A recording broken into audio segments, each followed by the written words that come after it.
കോതമംഗലത്ത് ഉൾപ്പെടെ പോലീസ് നേരത്തെ അർജുനാങ്കി ഈ കഴിഞ്ഞ മെയ് മാസത്തിലാണ് അർജുനാങ്കി അവിടെ ഒരു വിവാഹ സൽക്കാരത്തിന് വേണ്ടി എത്തിയ ഘട്ടത്തിൽ അവിടെ ഈ നിയമവിരുദ്ധമായി സംഘം ചേർന്നു എന്നുള്ള ഒരു കാരണം സൂചിപ്പിച്ചുകൊണ്ട് Kothamangalam police അർജുനാങ്കിയെ കസ്റ്റഡിയിലെടുക്കുന്നത്.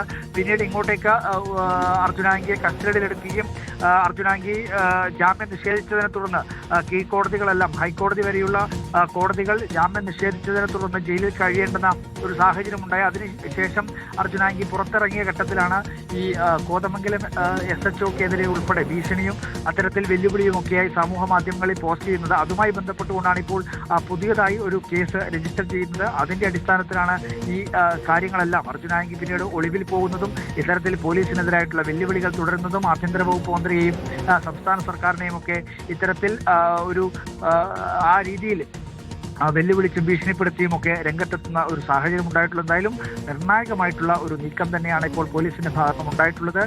Kannur range DIG നേരിട്ട് തന്നെ ഈ നീക്കങ്ങൾക്കെല്ലാം നേതൃത്വം നൽകിയിരുന്നു. പുലർച്ചെ 2:30 നടന്നിട്ടുള്ള ഈ ഓപ്പറേഷനിൽ റേഞ്ച് DIG ഉൾപ്പെടെ സാന്നിധ്യം ഉണ്ടായിരുന്നു എന്നുള്ളതാണ് നമുക്ക് മനസ്സിലാക്കുന്നത്. അദ്ദേഹത്തോടൊപ്പം 4 പോലീസ് ഉദ്യോഗസ്ഥരായിരുന്നു. അദ്ദേഹത്തിന്റെ പ്രത്യേക സ്ക്വാഡിൽ ഉണ്ടായിരുന്ന 4 പോലീസ് ഉദ്യോഗസ്ഥരായിരുന്നു ഒപ്പം ഉണ്ടായിരുന്നത്. അവരുടെ നേതൃത്വത്തിലാണ് അർജുനാങ്കിയെ കസ്റ്റഡിയിലെടുത്തത് എന്നുള്ളതാണ് നമുക്ക് ലഭിക്കുന്ന വിവരം. ക്രിസ്റ്റി,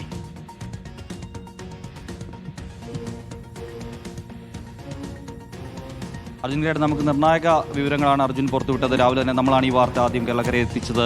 നമ്മളറിയാം കഴിഞ്ഞ ദിവസങ്ങളിലെല്ലാം ഏറ്റവും വിമർശനങ്ങൾ ഉണ്ടായിരുന്നു. അതിനൊക്കെ പിന്നാലെയാണ് അർജുനാങ്കിയുടെ അറസ്റ്റ് രേഖപ്പെടുത്തിയത്. നമുക്ക് അർജുനെ കസ്റ്റഡി എടുക്കുമ്പോൾ ഉണ്ടായിരുന്ന പ്രതികരണം ഒന്ന് കേട്ടു വരാം. കടലിൽ കാണേണ്ടവരെ കിട്ടിയ